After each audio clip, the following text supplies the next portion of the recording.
Nutritious ಆಗಿ morning ಟಿಫನ್ಗೋಸ್ಕರ ರೊಟ್ಟಿ ಚಪಾತಿ ದೋಸೆಗೆ ಮ್ಯಾಚ್ ಆಗೋಂತಹ ಬೀಟ್ರೋಟ್ ಪಲ್ಯನೇ ಯಾವ ಥರ ಈಸಿಯಾಗಿ ಕ್ವಿಕ್ಕಾಗಿ ಮಾಡ್ಬೋದು ಅಂತ ಈ ವಿಡಿಯೋದಲ್ಲಿ ನೋಡ್ಕೊಂಡು ಬರೋಣ ಬನ್ನಿ. ಮೊದಲಿಗೆ ಒಂದು ಕುಕ್ಕರ್ ಪ್ಯಾನ್ಗೆ ಎಣ್ಣೆ ಹಾಕೊಳ್ಳಿ. ಎಣ್ಣೆ ಆಲ್ಮೋಸ್ಟ್ ಕಾದಾದ ನಂತರ ಸಾಸಿವೆ ಹಾಕೊಬಿಟ್ಟು ಸಿಡಿದ ನಂತರ ಒಂದು ಮೀಡಿಯಮ್ ಸೈಜ್ ಈರುಳ್ಳಿ, ಒಂದು ಸ್ವಲ್ಪ ಕರ್ಬೇವಿನ ಸೊಪ್ಪು, ಖಾರಕ್ಕೆ ತಕ್ಕಂತೆ ಮೆಣಸಿನಕಾಯಿ, ಒಂದು 4-5 ಮೆಣಸಿನ್ಕಾಯಿನ ಹಾಕೊಬಿಟ್ಟು ಅದನ್ನು ಚೆನ್ನಾಗಿ ಬ್ರೌನ್ ಕಲರ್ ಬರೋ ತನಕ ಬಾಡಿಸ್ಕೊಳ್ತಾ ಬನ್ನಿ. ಅದು ಬಾಡಾದ ನಂತರ ಕಡಲೆಬೇಳೆನ ನಿಮಗೆ ಎಷ್ಟು ಬೇಕು ಆ ಪಲ್ಯಕ್ಕೆ ಅನಿಸುತ್ತೆ ಅಷ್ಟನ್ನು ನೀವು ಕಡಲೆಬೇಳೆನ ಹಾಕೋಬೋದು.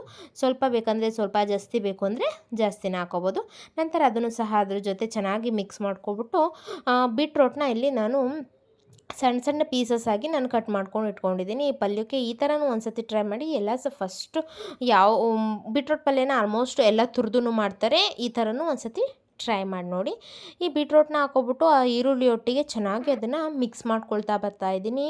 ಬೀಟ್ರೋಟು ವಾರದಲ್ಲಿ ಒಂದು ತಿನ್ನೋದ್ರಿಂದ ನಮಗೆ ಬಾಡಿಗೆ ಬೇಕಾದಂತಹ ನ್ಯೂಟ್ರಿಷಿಯಸ್ ಫುಡ್ ಆಗಿರುತ್ತೆ. ಇದು ತುಂಬ ಹೆಲ್ಪ್ಫುಲ್ ಅಂತಲೇ ಹೇಳ್ಬೋದು. ಚಿಕ್ಕ ಚಿಕ್ಕ ಮಕ್ಳಿಗೆ ಕೊಟ್ಟರಂತೂ ತುಂಬ ಬೆಸ್ಟ್ ಫುಡ್ ಅಂತಲೇ ಹೇಳ್ಬೋದು. ಮಾರ್ನಿಂಗ್ ಟಿಫನ್ಗೋಸ್ಕರ ಮಾಡ್ಕೊಳ್ತಾ ಬನ್ನಿ. ಇದು ಚೆನ್ನಾಗಿ ಮಿಕ್ಸ್ ಆದ ನಂತರ ಅದಕ್ಕೆ ರುಚಿಗೆ ತಕ್ಕಷ್ಟು ಉಪ್ಪನ್ನು ಸಹ ಆ್ಯಡ್ ಮಾಡ್ಕೊಂಬಿಟ್ಟು, ಉಪ್ಪು ಸಹ ಎಲ್ಲದಕ್ಕೂ ಬೆರೆಯೋ ಥರ ನೀಟಾಗಿ ಅದನ್ನು ಸ್ಪ್ಯಾಚುಲಾ ಸಹಾಯದಿಂದ ಮಿಕ್ಸ್ ಮಾಡ್ಕೊಳ್ತಾ ಬನ್ನಿ. ನಂತರ ಸ್ವಲ್ಪ ಕೊತ್ತಂಬರಿ ಸೊಪ್ಪನ್ನು ಹಾಕೊಬಿಟ್ಟು ಅದನ್ನು ಸಹ ನೀಟಾಗಿ ಮಿಕ್ಸ್ ಮಾಡ್ಕೊಳ್ತಾ ಬನ್ನಿ. ಇದು ದೋಸೆ ಚಪಾತಿ ರೊಟ್ಟಿ ಈ ಥರ ಎಲ್ಲದಕ್ಕೂ ಮ್ಯಾಚ್ ಆಗುತ್ತೆ. ಒಂದು ಈ ಥರ ಮೆಥಡಲ್ಲಿ ಟ್ರೈ ಮಾಡಿ ನೋಡಿ. ನಂತರ ಇದು ಬೀಟ್ರೂಟ್ ಬೇಯಲಿಕ್ಕೆ ಬೇಕಾದಷ್ಟು ನೀರನ್ನು ಆ್ಯಡ್ ಮಾಡ್ಕೊಬಿಟ್ಟು ಅದನ್ನು ಸಹ ಚೆನ್ನಾಗಿ ನೀಟಾಗಿ ಮಿಕ್ಸ್ ಮಾಡ್ಕೊಳ್ತಾ ಬನ್ನಿ.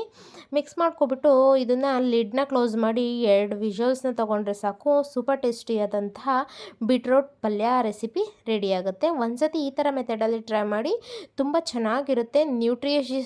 ನ್ಯೂಟ್ರಿಷಿಯಸ್ಸು ಕೂಡ ಮತ್ತು ಕ್ವಿಕ್ಕಾಗಿ ಸಹ ಆಗುತ್ತೆ. ಮಾರ್ನಿಂಗ್ ಬ್ರೇಕ್ಫಾಸ್ಟಿಗಂತೂ ಈಸಿಯಾಗಿ ಮಾಡ್ಕೋಬೋದು. ಬ್ಯುಸಿ ಮಾಮೀಸ್ಗಂತೂ ತುಂಬ ಹೆಲ್ಪ್ಫುಲ್ ಆಗುತ್ತೆ. ಮಾರ್ನಿಂಗ್ ಟಿಫನ್ ಕಟ್ಟೋದಿರುತ್ತೆ ನೋಡಿ, ಅದಕ್ಕಂತೂ ತುಂಬ ಹೆಲ್ಪ್